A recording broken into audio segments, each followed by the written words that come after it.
Doctor Yunus Tarique রহমানের বৈঠক অনেকের মনে জ্বালা ধরিয়েছে, বলছেন রিজভী। সংস্কার বিচার ছাড়া নির্বাচন বিশ্বাসযোগ্য হবে না, বলছে জামায়াত নেতা। জানাবো সরকার বিএনপি সমঝোতার রাজনৈতিক সংকট দূর করবে। এবং সর্বশেষ জানাবো ইসরায়েলকে শিগগির সংঘাত থামাতে বলল চীন। শুনছিলেন সংবাদ শিরোনাম, এবারে বিস্তারিত। ডক্টর ইউনুস তারেক রহমানের বৈঠক অনেকের মনে জ্বালা ধরিয়েছে, বলছেন রিজভী। বিএনপি সিনিয়র যুগ্ম মহাসচিব অ্যাডভোকেট রুহুল কবির রিজভী বলেছেন, লন্ডনের প্রধান উপদেষ্টা ডক্টর মোহাম্মদ ইউনুস এবং বিএনপির ভারপ্রাপ্ত চেয়ারম্যান তারেক রহমানের এই বৈঠক কেন জানি মনে হয়েছে অনেকে মনে জ্বালা ধরিয়েছে। অনেকে এটা মেনে নিতে পারছেন না। কেন এই জ্বালা ভাই আপনাদের উদ্দেশ্য কি? রিজভী বলেন, আমাদের দেশের বিরুদ্ধে সবসময় ষড়যন্ত্র চক্রান্ত চলছে, আমরা কেউই এই চক্রান্তের বাইরে নই। অন্তর্বর্তীকালীন সরকার, ছাত্র জনতার আন্দোলন এবং বিএনপির 15 থেকে 16 বছরের এক রক্তক্ষয়ী আন্দোলনের মধ্য দিয়ে অন্তর্বর্তীকালীন সরকার অত্যন্ত সম্মানিত ব্যক্তি ডক্টর ইউনুস সাহেব অন্তর্বর্তীকালীন সরকারের প্রধান হয়েছেন।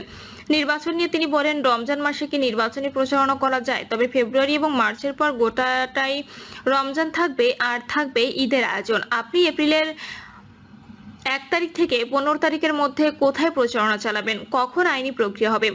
কখন নমিনেশন পেপার জমা দেবেন? কখন প্রচার চালাবেন? কিভাবে প্রচার চালাবেন? সারাদিন রোজা রেখে কি করে এপ্রিল মাসের মধ্যে নির্বাচন হওয়া সম্ভব? আমাদের এমন একটি সময়, যে সময়ের মধ্যে অন্য কোনো ধর্মীয় কোনো অনুষ্ঠান, ধর্মীয় কোনো উৎপারক, রোজা, ঈদ থাকবে না, সেই সময়টাতে উপযুক্ত সময় হওয়া উচিত। তাহলে যদি লন্ডনের বৈঠকে এটা হয় যে আমরা ফেব্রুয়ারির প্রথম সপ্তাহে বা প্রথম সপ্তাহের মধ্যে, দ্বিতীয় সপ্তাহের মধ্যে নির্বাচনটা হবে, তো এর মধ্যে কোনো রমজান নেই, কোরবানির ঈদ নেই, বড় কোনো অনুষ্ঠান নেই, পহেলা বৈশাখ নেই, আবহাওয়া ভালো থাকে, শুকনো মৌসুম, হালকা শীত থাকে। এই সময় বরাবরই আন্দোলন সংগ্রাম হয়, এই সময় নির্বাচন হয়। জামায়াতকে উদ্দেশ্য করে রিজভী বলেন, আজকে আমাদের কিছু রাজনৈতিক বন্ধু তারা উৎসাহ প্রকাশ করেছেন। লন্ডনের বৈঠকে তারা বলেছে নিরপেক্ষতা ক্ষুণ্ণ হবে। তাই আপনাদের ইতিহাসটা বলুন তো দেখি, আপনারা কখন নিরপেক্ষতার সঙ্গে কাজ করেছেন? পাকিস্তান আন্দোলনে আপনারা সমর্থন করেননি। আপনারা 71 সালে জনগণের বিরোধিতা করেছেন। আপনারা 86 সালে শেখ হাসিনার সাথে নির্বাচন করেছেন। 95 সালে বিএনপি সরকারের বিরুদ্ধে হাসিনার সাথে একসাথে আন্দোলন করেছেন। আপনারা এইবার 5ই আগস্টের পর বলেছেন আওয়ামী লীগকে মাফ করে দেব, ভারতের সাথে সম্পর্ক বৃদ্ধি করব। তাহলে আপনাদের রাজনীতিটা কিসের রাজনীতি? রাজনীতি মানে জনগণের কাছে ওয়াদা, জনগণের কাছে অঙ্গীকার, যেটি দেশনেত্রী বেগম খালেদা জিয়া, তারেক রহমান বারবার বলেছেন। এই হাসিনা দুর্বৃত্ত, এই হাসিনা গণতন্ত্র ধ্বংস করেছে, গণতান্ত্রিক অধিকার ক্ষুণ্ণ করেছে। মানুষের কথা বলতে গেলে তার ঠিকানা হয়েছে আয়নাঘরে, তার ঠিকানা হয়েছে পুলিশের অত্যাচার, র্যাবের অত্যাচার, তার বিরুদ্ধে শত শত মামলা, তার স্থায়ী ঠিকানা হয়েছে কারাগারে। আপনি সেই আওয়ামী লীগকে মাফ করে দেবেন? আওয়ামী লীগকে উদ্দেশ্য করে তিনি বলেন, শেখ হাসিনা জুলাই আগস্টের রক্তাক্ত আন্দোলনের মধ্য দিয়ে এক শহীদ মুগ্ধ, আরেকদিকে আবু সাইদ, চট্টগ্রামের ছাত্রদল নেতা মহসিন আহনাফ, সৈকত, একের পর এক শিশু কিশোর তরুণ, এদেরকে হত্যা করে দিয়েছে। আপনাদের রাজনীতিটা ভুলে ভরা। এই ভুলে ভরা রাজনীতি আপনারা শুরু থেকেই করে গেছেন। আর বিএনপির সময় ইতিবাচক রাজনীতি করেছে। আমরা আমাদের দেশের স্বাধীনতার প্রশ্নে, আমরা সার্বভৌমত্বের প্রশ্নে, আমাদের ভূখণ্ড রক্ষার ক্ষেত্রে দেশনেত্রী বেগম খালেদা জিয়া আজকে যদি আপোষ করতেন, তাহলে তাকে 5-6 বছর জেলে থাকতে হতো না। তার উপর যে নিপীড়ন নির্যাতন এতখানি হতো না যদি তিনি আপোষ করতেন।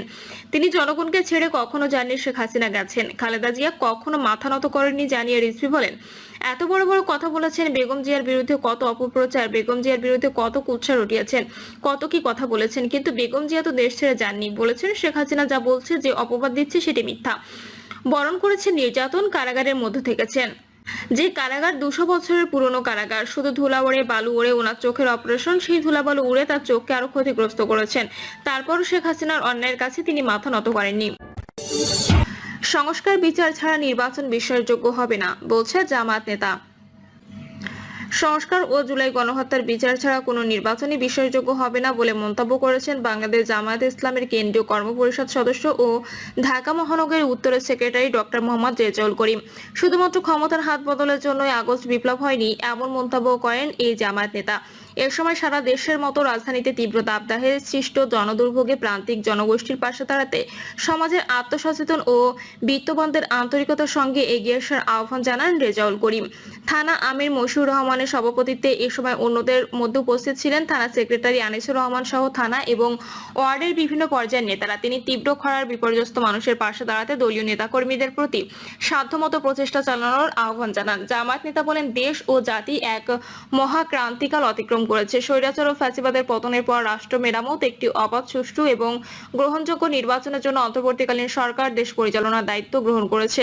কিন্তু পতিত স্বৈরাচারের প্রতিভুরা ছাত্র জনতার ঐতিহাসিক বিজয়কে নস্যাৎ ও অন্তর্বর্তী সরকারকে ব্যর্থ করার জন্য নানাবিধ অপতৎপরতা অব্যাহত রেখেছে। সরকারকে তারা রাষ্ট্র সংস্কারের ক্ষেত্রে নানাবিধ বাধা প্রতিবন্ধকতা সৃষ্টি করছে। কিন্তু সংশ্লিষ্টদের মনে রাখা উচিত যে শুধুমাত্র ক্ষমতার হাত বদলের জন্যই আগস্ট বিপ্লব হয়নি, বরং রাষ্ট্রের সব ক্ষেত্রে ইনসাফ প্রতিষ্ঠা ছিল আগস্ট বিপ্লবের লক্ষ্য ও উদ্দেশ্য। তাই নির্বাচনের আগে রাষ্ট্রীয় অবকাঠামো কাঙ্ক্ষিত সংস্কার এবং জুলাই গণহত্যার বিচার দৃশ্যমান হওয়া দরকার, অন্যথায় দেশে কোনো নির্বাচনই বিশ্বাসযোগ্য হবে না। সরকার বিএনপি সমঝোতা রাজনৈতিক সংকট দূর করবে।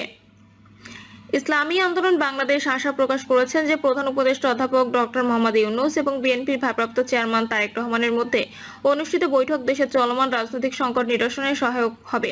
মাওলানা গাজী আতাউর রহমান জানান, নির্বাচনের সময়সূচি নিয়ে যে রাজনৈতিক অস্থিরতা চলছিল এই বৈঠক তা কমাতে সাহায্য করবে।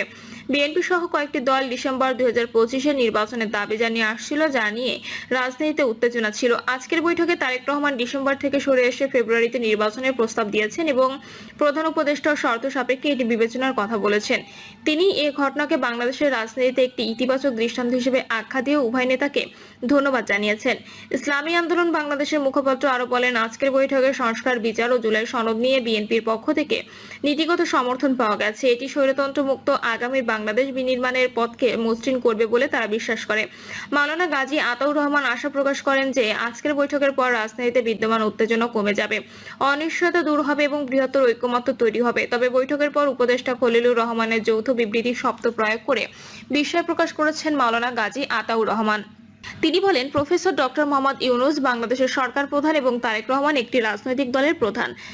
তাদের বৈঠক গুরুত্বপূর্ণ হলেও এটি মূলত সরকার প্রধানের সঙ্গে একজন রাজনৈতিক নেতার সংলাপ। এই সংলাপের পর বারবার যৌথ বিবৃতি বলা শোভনীয় নয়, কারণ একটি রাজনৈতিক দলের সঙ্গে রাষ্ট্রীয় যৌথ বিবৃতি প্রদান বা একক বিএনপির মতামতের ভিত্তিতে দেশের সামগ্রিক রাজনৈতিক সিদ্ধান্ত নেওয়া শোভনীয় নয়। ইসরায়েলকে শিগগির সংঘাত থামাতে বলল চীন।